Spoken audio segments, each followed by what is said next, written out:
bueno, vamos a estar hablando continuamente de aquel término de poder constituyente, ¿verdad? Siempre aparejado al tema de poder constituyente está el de establecimiento de constitución y el de reforma de constitución, porque son dos cosas distintas.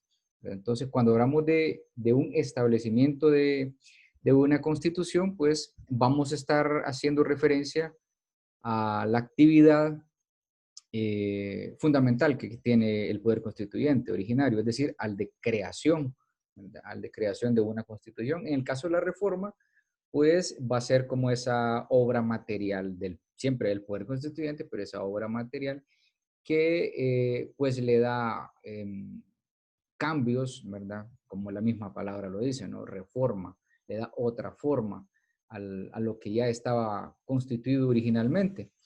¿Verdad? Entonces, vamos a hacer una distinción primero en los procedimientos para establecer una constitución, ¿verdad? Hay básicamente tres procedimientos que se comprenden desde la teoría constitucional, ¿verdad? No hay procedimientos que sean universalmente válidos, pues no hay un procedimiento, una fórmula que digamos, esta es la fórmula elemental para poder crear una constitución, sino que existen varias dimensiones y esas son las que podemos utilizar, ¿verdad? Para poder redactar o para poder promulgar una constitución. Entonces, en muchas ocasiones, el procedimiento que se ha empleado, pues ha sido, ¿verdad? Eh, el que inspira la doctrina de la Constitución o la del Poder Constituyente, que es el de una convención, ¿verdad? O el de una reunión. Pero ya habíamos hablado, ¿no? En la parte histórica y siempre es importante apuntar estos procedimientos monárquicos, ¿verdad? Únicamente solo para diferenciar cuáles son, eh, podríamos decir, las características o los elementos que le han dado fortaleza a los proyectos constitucionales posteriores y actuales, ¿verdad? Entonces, habían dos procedimientos monárquicos, que era el de la carta otorgada, ¿verdad? Que se acuerdan que les había mencionado con la parte histórica de las cartas que emitía el rey, ¿verdad? Y lo que se conoce como un pacto, ¿verdad? Entonces, en la carta otorgada, pues podemos decir que siempre poseen el mismo título de constitución.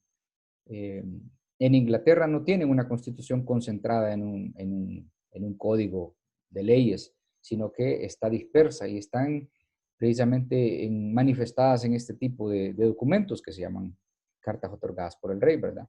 Y tienen pues un carácter supremo, ¿verdad? Como hemos venido hablando de la supremacía de la ley.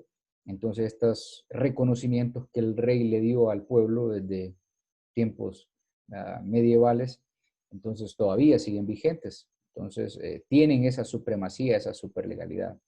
También pues las cartas no son propiamente la expresión de la voluntad nacional, del pueblo, porque por la misma naturaleza de su origen, ¿no? Es el rey el que las ha dado, entonces esa sería una diferencia clara de lo que conocemos como constitución nuestra, ¿verdad?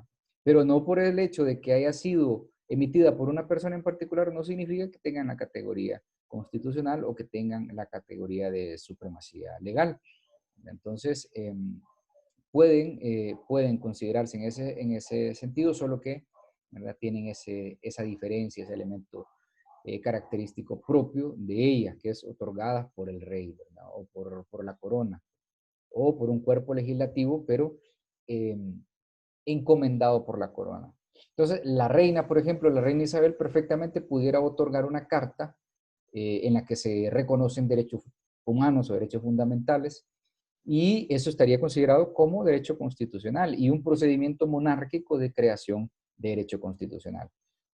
Y bueno, generalmente no proveen un método de revisión, o sea, un método de control constitucional, porque como es nada más que una declaración, pues nosotros en una carta lo que hacemos son declaraciones, entonces no tiene esa, esa metodología de revisión o metodología de control social que tienen pues la mayoría de las constituciones.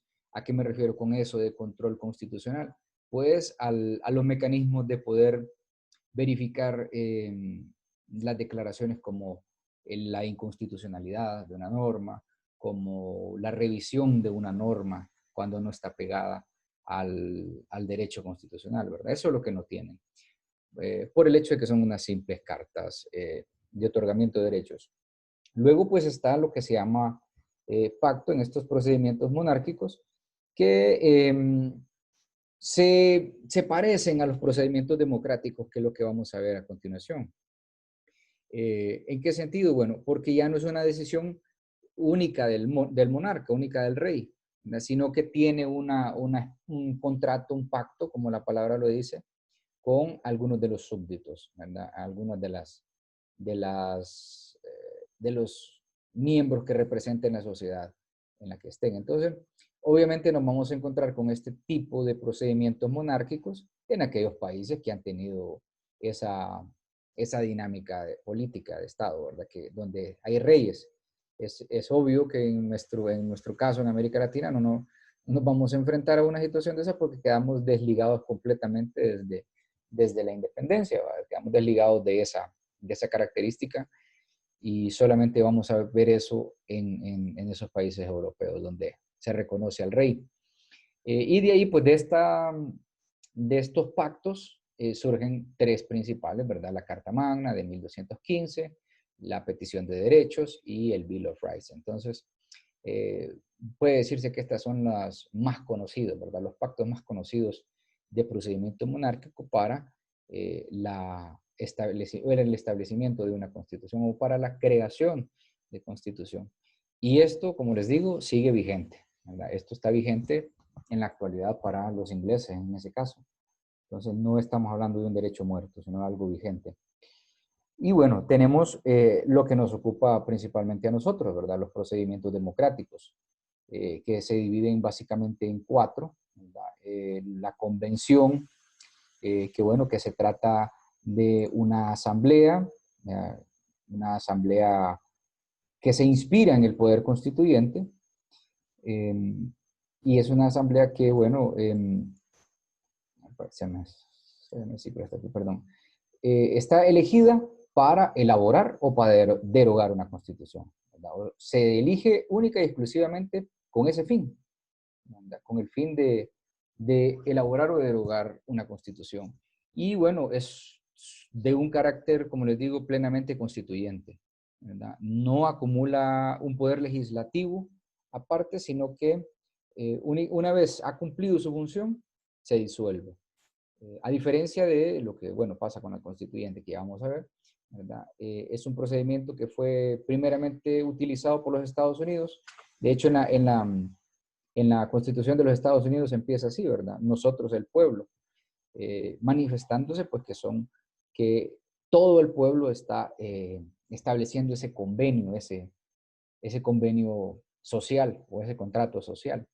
Y en nuestra Constitución nosotros vemos que inicia el preámbulo con nosotros los diputados de la Asamblea Constituyente. Entonces, desde los preámbulos de las constituciones podemos identificar cuál ha sido el procedimiento de establecimiento de las mismas. Entonces, tenemos esos dos ejemplos bastante prácticos, ¿no? Cuando se dice nosotros el pueblo, estamos hablando de una convención. Cuando dice nosotros diputados de la constituyente, hablamos de una asamblea constituyente. Entonces, ese es el caso más claro, el de Estados Unidos, pero también Francia utilizó este procedimiento, ¿verdad? Para el establecimiento de varias constituciones. En América, en Colombia, lo utilizaron, ¿verdad?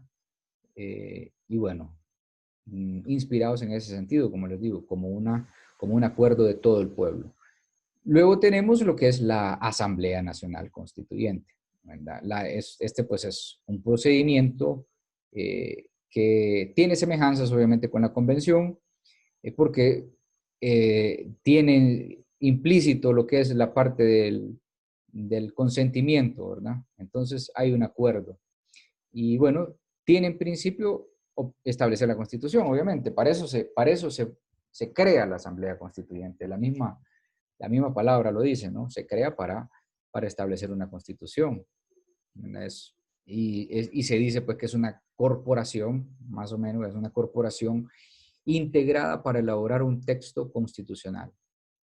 para un Estado que puede estar en formación, o para reemplazar una constitución ya existente, o incluso para establecer reformas, ¿verdad? O introducirle modificaciones sustanciales a la constitución que tenga un país.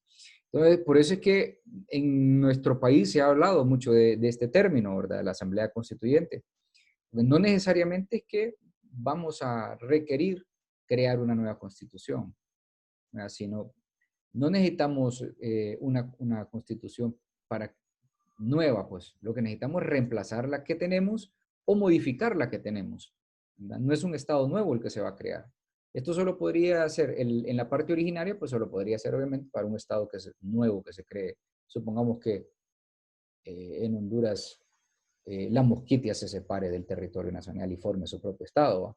O lo que les he mencionado de allá de España, ¿no? Y que se ha escuchado en las noticias sobre Cataluña, que, bueno, al separarse del territorio español, entonces tendría que hacer uso de una asamblea constituyente para darle origen a una nueva constitución. Cuando se habla de reemplazar, pues entonces sería ese punto, o de modificar. Entonces, de ahí que en Honduras se hable de esto, ¿no? Del, y bueno, en los últimos años en los últimos años ha sido un término que se utiliza en muchos países del mundo. No es el único caso el nuestro. No somos el único pueblo que tiene conflictos políticos, conflictos sociales, ¿verdad? Que estén obligando a hablar de estas partes, ¿verdad? Y bueno, siempre, ¿cuándo es que los pueblos se ven obligados a hablar de una asamblea constituyente? Pues cuando se sienten, ¿verdad? Eh, amenazados por un régimen dictatorial o autoritario de parte de un gobierno, ¿verdad? O regímenes de facto, ¿verdad? Por eso cuando se habló de lo que era el golpe de Estado, pues lo primero que quería introducirse era la Asamblea Constituyente, que necesitábamos una constitución, porque el gobierno que había asumido era un gobierno de facto, un gobierno no establecido por los parámetros democráticos que son el sufragio, ¿verdad? Sino que se había impuesto por la fuerza. Entonces, siempre cuando, de hecho es una práctica común cuando existen golpes de Estado, que se convoque a una asamblea constituyente.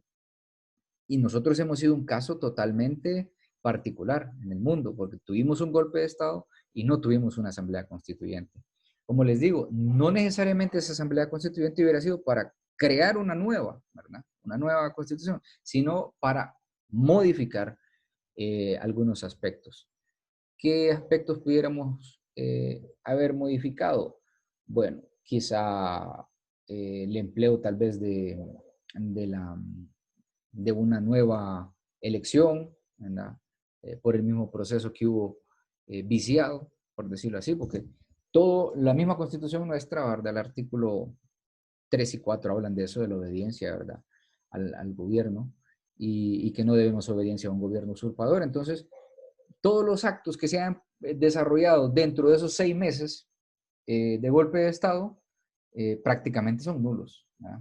Entonces, en ese momento, Honduras no existió como Estado, si hablamos jurídicamente, ¿verdad? No existimos. Y por eso, bueno, ustedes, la mayoría estaban chiquitos, ¿verdad? Tenían sus 10, 9, 11 años, cuando mucho.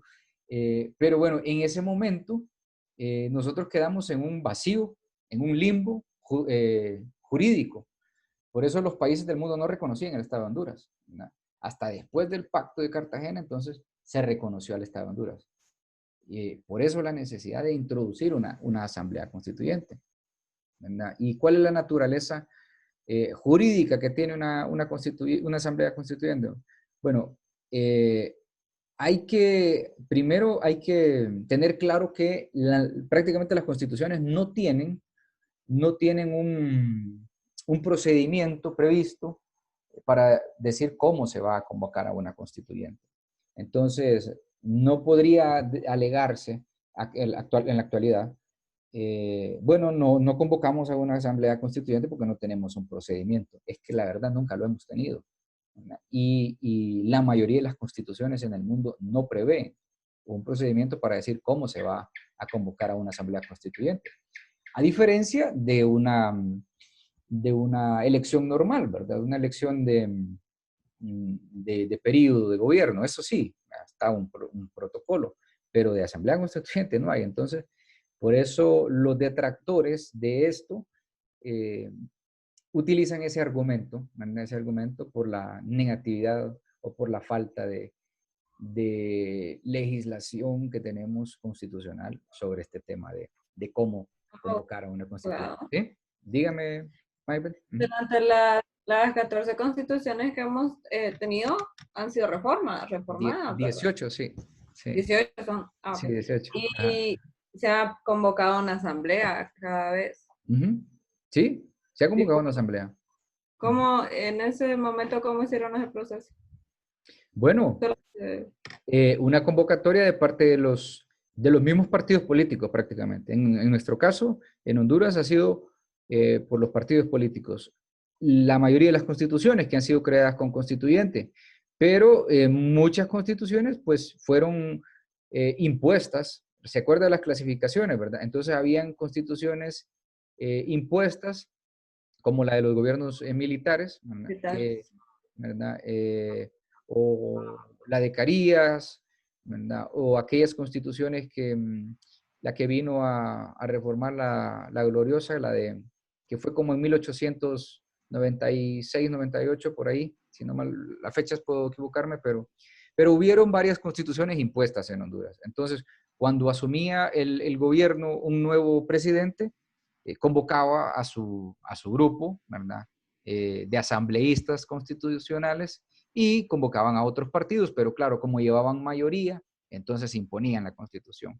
Entonces, así como ha sido la práctica en nuestro caso, ¿verdad? Y bueno, la más pura ha sido la actual, ¿verdad? Porque realmente tuvo participación de muchos sectores, ¿verdad? Entonces, esa es la ventaja de esa última, pero sí, ha sido el proceso así, digamos, si has necesitado una constitución, entonces se convoca.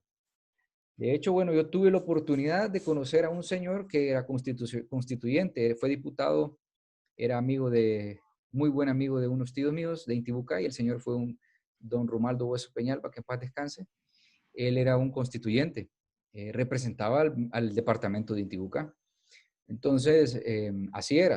Los mismos diputados, ya vamos a ver esa parte, los mismos diputados del Congreso eran llamados para crear una constituyente, ¿verdad? Entonces, a diferencia de la convención, ¿verdad? La convención no necesita una constituyente. Entonces, ahorita, ¿quiénes serían los indicados para llamar a una Asamblea Nacional Constituyente? El Congreso Nacional, ¿verdad?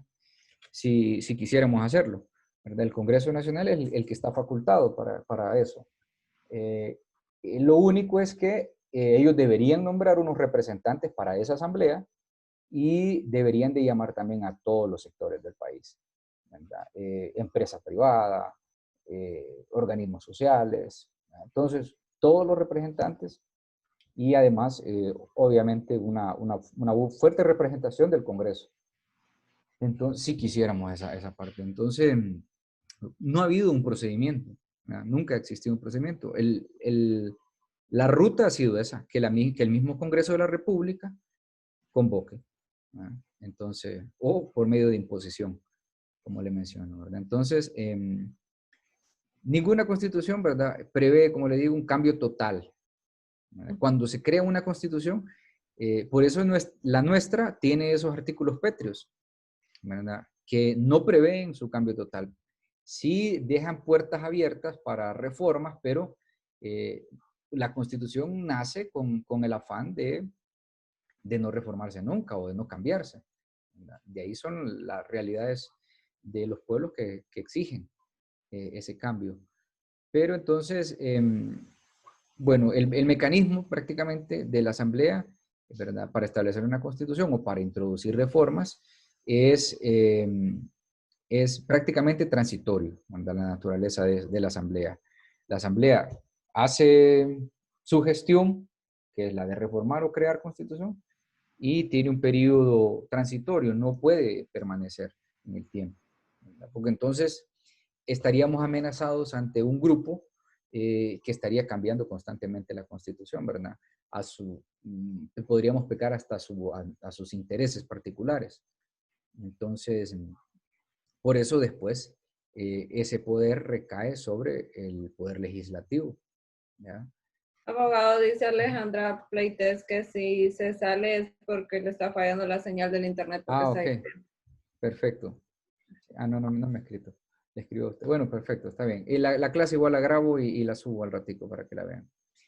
Entonces, como les digo, ese es el sentido, ¿verdad?, de la Asamblea Constituyente.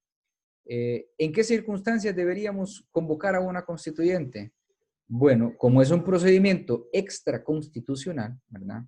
Debe convocarse cuando se haya presentado una ruptura total al ordenamiento constitucional de un Estado. Por eso les digo, ¿verdad?, como en los casos de una revolución, como en los casos de un golpe de Estado. Entonces, nosotros sin duda hemos roto los paradigmas jurídicos porque no hicimos constituyente y es una circunstancia que exige la teoría constitucional, ¿verdad? Entonces debió haberse hecho una asamblea constituyente, ¿verdad? Bajo esos tres situaciones, podemos decir. Cuando hay una revolución, ¿verdad?, cuando hay un golpe de Estado o cuando hay una dictadura. Esas básicamente de hecho, han sido a través de la historia las tres circunstancias bajo las cuales se ha convocado a una constituyente. Entonces, también podría ser cuando la legitimidad del mismo orden constitucional está siendo amenazado, ¿verdad? Entonces, podría considerarse, pues, oportuno llamar a una constitución, como actualmente. Entonces, nosotros estamos en un momento histórico realmente de la vida jurídica en Honduras, de la vida constitucional, porque hemos tenido en la última década varios momentos oportunos para convocar a constituyente y ha sido un tema tabú, ¿verdad? Ha sido un tema que los mismos diputados, los mismos políticos, incluso los mismos constituyentes, ¿verdad?, lo han catalogado como un tema tabú, como un tema oscuro, que no es bueno hablarlo, y al contrario, es necesario, ¿verdad? Entonces, esa es la realidad actual nuestra, ¿verdad? Entonces, existen causas de justificación suficiente para una asamblea constituyente actualmente. Y bueno, ¿cómo debe convocarse e integrarse, verdad? ¿Cuáles? Ya les dije las circunstancias, entonces, ¿cómo debemos convocarla o cómo debemos integrarla? Pues entonces, lo primero, bueno, ya les decía, es el Congreso, ¿verdad? El Parlamento de cualquier nación. En los estados federales, obviamente, quien deberán convocar será tanto el Senado como la Cámara de Representantes. En Honduras sería el Parlamento, que es el Congreso, ¿verdad? Y el pueblo, ¿verdad? Recordemos que nosotros estamos representados a través de los diputados. ¿Y cuál sería la forma en que el pueblo pueda convocar? Es decir, queremos una constituyente, ¿cómo nos ponemos de acuerdo ustedes y yo y los miembros de todo el pueblo hondureño? A través de un ejercicio democrático, que es el que vamos a ver un poquito en unos minutos, que es el plebiscito, ¿ya? Así se ha hecho las últimas convocatorias en otros países del mundo, ¿verdad? Ya les he mencionado en Venezuela, al menos en América Latina, ¿no? En Venezuela, en Bolivia, que han tenido constituciones de más reciente creación, ha sido a través de un plebiscito. ¿Y cómo es el plebiscito? Pues es una pregunta. ¿Quiere usted una asamblea constituyente? ¿Sí o no? Y va a votar, ¿verdad?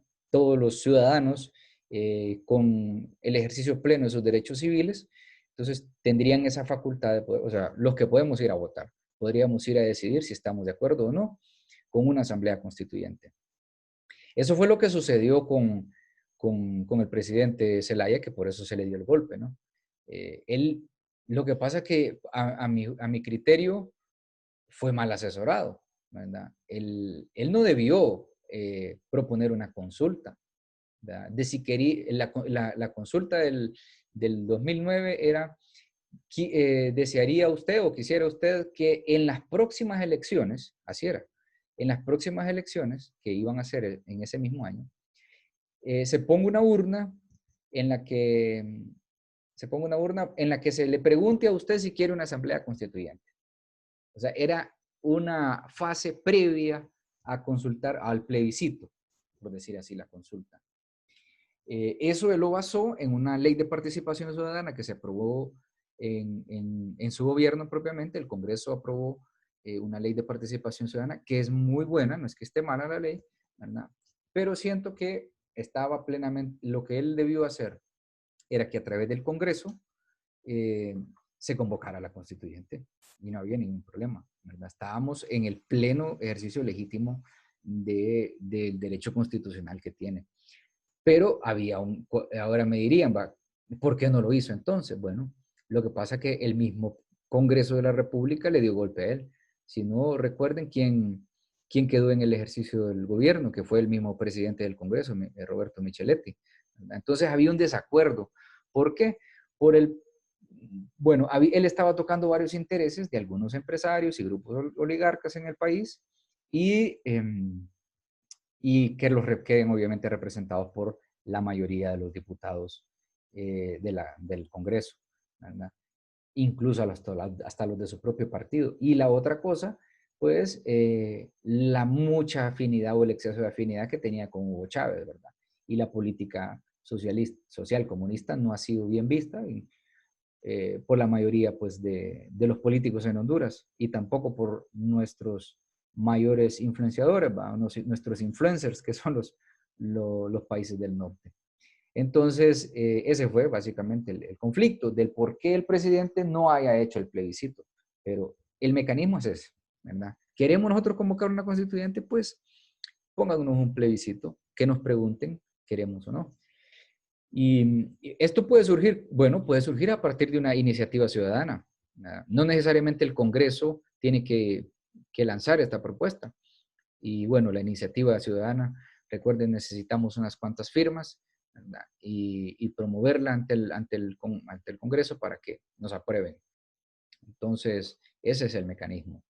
Ese sería el mecanismo para poner en función, mejor dicho, la maquinaria electoral y llegar a esa instancia, ¿verdad? Entonces, básicamente, pues eso es la metodología, como podría fundarse la constituyente.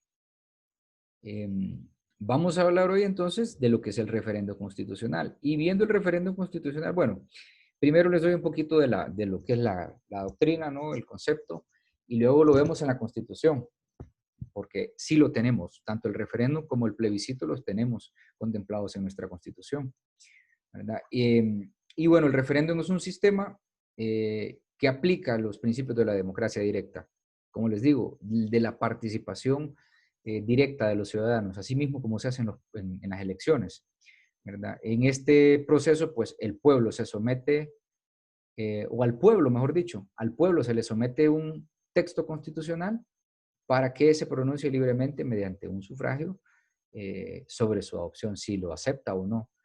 O sea, el mecanismo sería de que el Congreso nos convoque a nosotros, que hagan una propuesta o un proyecto de constitución y nos convoquen. ¿Estamos de acuerdo con este texto? Y nosotros diríamos si estamos de acuerdo o no. Obviamente que eso pues es muy susceptible porque habría que tener claro que todo el pueblo hondureño o todo el que va a ir a votar tenga entendimiento, ¿verdad? Tenga entendimiento de qué es lo que se está haciendo, ¿verdad? Entonces, para que pues lo haga con ¿cómo se llama? Con legitimidad, ¿verdad? Y no impulsado por vamos a ver, por un activismo político, ¿verdad? No impulsado porque me dieron una bolsa solidaria o porque me van a dar un pollo de Power Chicken, nada de eso, ¿verdad? Sino que sea por una claridad en la idea de la Constitución. Ahora, el referéndum pues puede tener modalidades, ¿verdad? Como es una asamblea constituyente, o sea, a través de una asamblea constituyente también se pudiera emplear un referéndum, que se convoque primero la asamblea elabore un proyecto de constitución y luego le pregunten al pueblo. Me parece que este es uno de los ejercicios más apropiados, o un procedimiento democrático más apropiado, porque estaríamos primero eligiendo una constituyente y luego que esa constituyente nos presente un proyecto, ¿verdad?, formal sobre la constitución, y ahí sí nosotros digamos, bueno, sí, nos parece esa constitución, y la aprobamos y nos sometemos a ese contrato social, ¿verdad?, porque es más participativo, tendría más integración participativa. Entonces, ese sería el primer mecanismo, ¿verdad? Una ratificación popular de un referéndum, de un proyecto de constitución. Y otra, pues, sería que el mismo gobierno, directamente, como les menciono, el gobierno, sin necesidad de una asamblea constituyente, ¿verdad?, el gobierno elabore directamente un texto constitucional y lo proponga al pueblo, ¿verdad? Lo proponga para que el pueblo lo considere, ¿verdad? Y ahí habría un ejercicio directo del poder constituyente, ¿verdad? Nosotros prácticamente nos convertiríamos en parte de esa Asamblea Nacional Constituyente. Entonces, esos serían los dos mecanismos. Entonces, que el gobierno no la proponga o que a través de una Asamblea Nacional Constituyente se proponga el referéndum. Y nos vamos a ir al artículo 5 de la Constitución, si lo tienen por ahí, ¿verdad? Entonces, el artículo 5 pues habla que el gobierno debe someterse, debe sustentarse en los principios de la soberanía popular, de la autodeterminación de los pueblos. Esos términos son totalmente vigentes cuando hablamos de constitución. Soberanía popular, autodeterminación de los pueblos y democracia participativa. Esos son los tres principios fundamentales de la Constitución. Y además de este ejercicio del poder constituyente, ¿verdad? Y bueno, en el tercer párrafo, bueno, habla el segundo, que para fortalecer la democracia representativa se instituyen como mecanismos de participación ciudadana el referéndum, el plebiscito y la iniciativa de ley ciudadana, ¿verdad? Que la que les digo, que si nadie nos convoca a constituyente, pues nosotros tenemos ese recurso, la iniciativa de ley ciudadana, y podemos a través de la iniciativa de ley promover una asamblea constituyente o promover una reforma constitucional. Entonces, ya el tercer párrafo sí empieza a hablarnos, ¿no? El referéndum se convocará sobre una ley ordinaria o una norma constitucional. O sea, y por el Código Penal, si el gobierno quisiera legitimar, si el Congreso quisiera legitimar el Código Penal, que hagan un referéndum, ¿verdad? Y ahí está. Estamos hablando de puro texto constitucional, ¿verdad? Párrafo tercero, se convoca sobre una ley ordinaria o una norma constitucional. Entonces, está claro, pues no hay como perdernos. O su reforma aprobada para su ratificación o improbación por la ciudadanía. Vemos, ¿eh? Entonces, es ese mecanismo de participación. Y bueno, ya habla como, ya vamos a ver cuáles son los mecanismos, cuál es el procedimiento, por decir así, para la participación en el referéndum. Ahora vemos lo que es el plebiscito.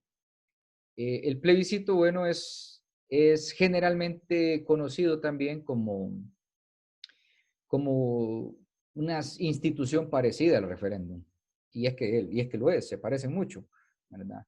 De hecho, la palabra plebiscito viene de un latinismo, ¿verdad? Que es comita tributa o concilium plebis. Quiere decir, pues, la participación de la plebe, ¿no? O el concilio de la plebe, ¿verdad? Entonces, fue de Roma que se instituyó este concepto, ¿verdad? Y bueno, en la práctica, como les digo, se parece mucho o es muy semejante al referéndum. En ambos casos, se somete al pueblo, se somete a la consideración del pueblo una constitución o un proyecto de constitución o de una reforma constitucional o de una ley también, ¿verdad? Entonces, como les digo, lo que pasa es que sabe el Congreso que si nos ponen a decidir sobre el Código Penal, a menos que hagan fraude, la mayoría de la gente va a votar que no, ¿verdad? Que no está de acuerdo con el código.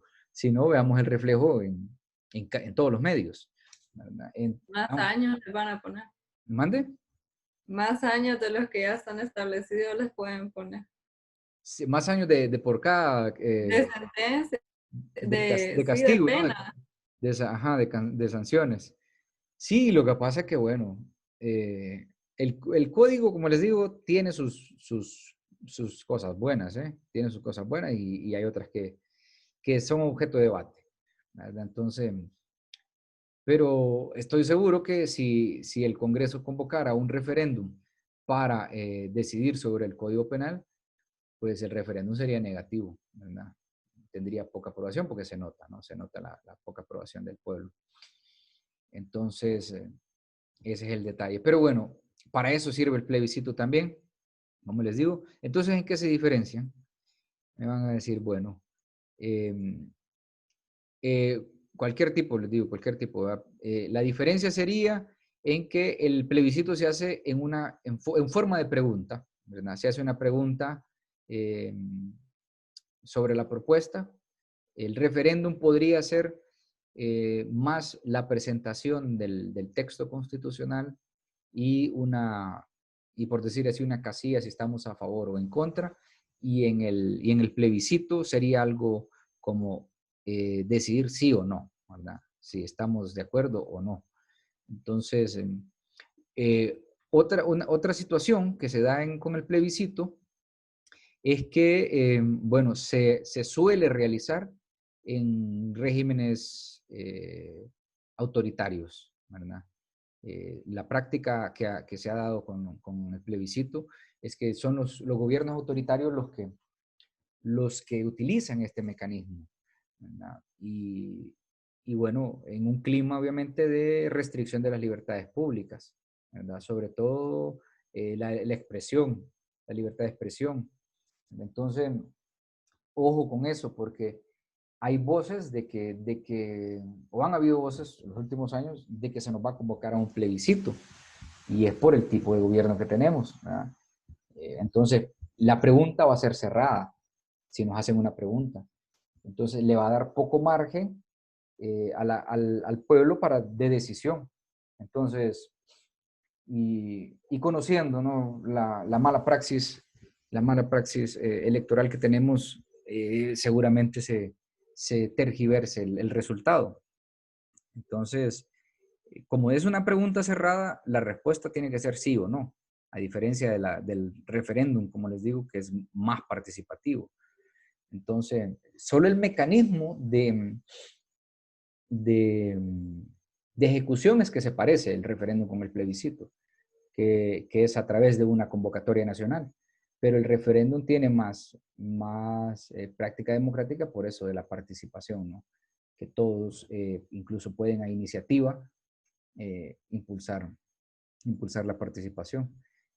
Entonces, de acuerdo a lo que dice nuestra Constitución, siempre en el artículo 5, pues vemos, ¿verdad? Ese párrafo cuarto que dice que el plebiscito se convocará solicitando a los ciudadanos un pronunciamiento sobre aspectos constitucionales, legislativos o administrativos, sobre los cuales los poderes constituidos no han tomado ninguna decisión previa.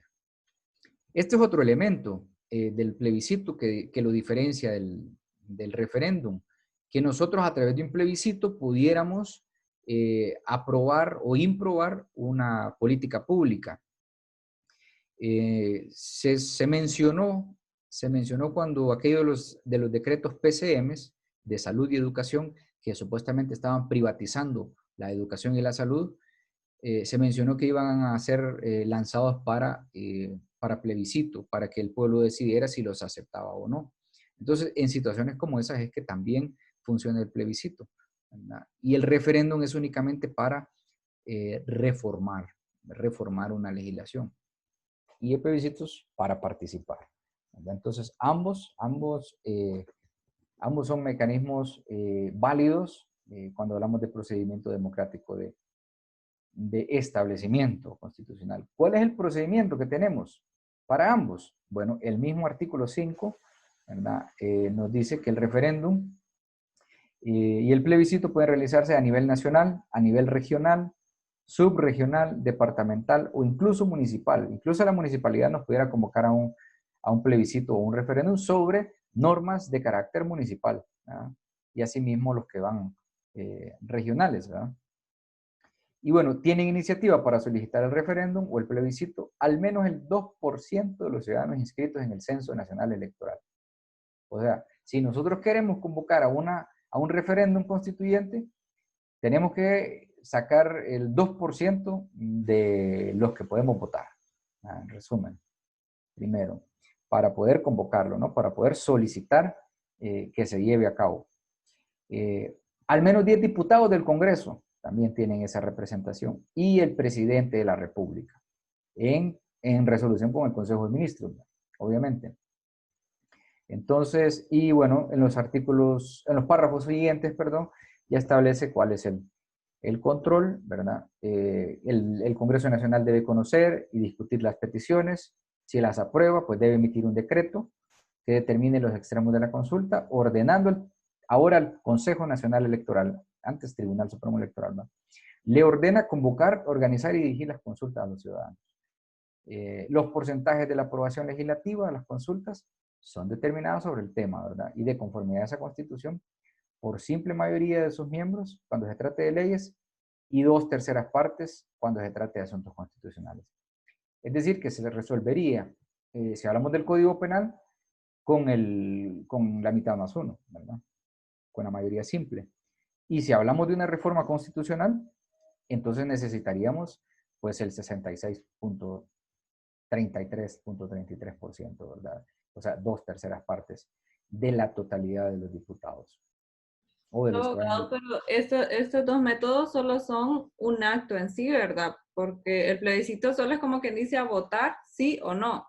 Sí. Y el referéndum no da chance de hacer algún diálogo o otras actividades, o también solo es un solo acto. Es un solo acto, ¿verdad? Ambos son un solo acto, o sea, es una elección prácticamente la que se hace. Como le digo, la diferencia es que varía es que el referéndum es más participativo. Incluiría que se convoque a una constituyente, ¿verdad? O que la constituyente nos proponga un texto constitucional o el mismo gobierno nos proponga un texto constitucional. En cambio, el plebiscito es un impulso, ¿verdad? Solo para decidir una actuación. Y el referéndum puede ser más amplio. Entonces, pero si su pregunta es orientada solo a, ¿existen más actuaciones o actividades que la población va a tomar? La única sería, en ambos casos, acudir a una urna y decidir si está de acuerdo o no. En resumen, así sería, ¿verdad? Entonces, eso, lo que la diferencia, como le digo, es que en el plebiscito se pueden también elegir, el pueblo puede decidir sobre la forma en que está dirigiendo el gobierno alguna política pública o alguna decisión que ha tomado o alguna decisión que va a tomar el gobierno, ¿verdad? Entonces, y no necesariamente tiene que ser reforma de leyes, ¿verdad? Ordinarias o constitucionales, sino que una actividad. Como le decía, en los acuerdos PCM, o por ejemplo lo de las famosas ciudades modelo. Perfectamente se pudo ir a un plebiscito. O el empleo vaya, que nos consultaran a nosotros en un plebiscito o en una consulta, para eso se creó también la ley de participación ciudadana, en una consulta popular, que nos pregunten si estamos de acuerdo con el uso de los recursos del COVID ahorita. ¿Verdad? O habría que formular bien esa pregunta, ¿verdad? ¿Estaríamos de acuerdo en que se le suspenda al gobierno la administración de los recursos del COVID? ¿O estaríamos de acuerdo en que se nombre una comisión técnica científica, ¿verdad?, para que administre los recursos del COVID? Esas podrían ser preguntas que no estamos hablando de una reforma, ¿verdad?, a una ley, sino de una actividad de política pública. Y ese mecanismo es a través del plebiscito que se hace, ¿no? Ese mecanismo de participación. El referéndum es exclusivo para aquello que le digo, para constitución o leyes ordinarias, ¿verdad? Entonces, ahí, bueno, ahí también establece la ley especial, ¿verdad?, sobre el plebiscito y referéndum, la misma constitución. Deberán hacerse preferentemente, las consultas deberán hacerse preferentemente las mismas fechas de las elecciones generales. También habla la misma constitución. ¿Con qué fin? Bueno, para evitar costos, ¿no? Si nos preguntan si queremos una asamblea constituyente, pues lo propio sería que en las próximas elecciones nos hagan la consulta, ¿verdad? Entonces, así es. Por eso la propuesta en el caso del 2009, pues estaba de alguna manera bien porque iba a ser para la asamblea, iba a ser en elecciones. Pero la consulta fue el 28 de junio, ¿no? 6 meses antes de las posibles elecciones, o 5 meses antes de las posibles elecciones.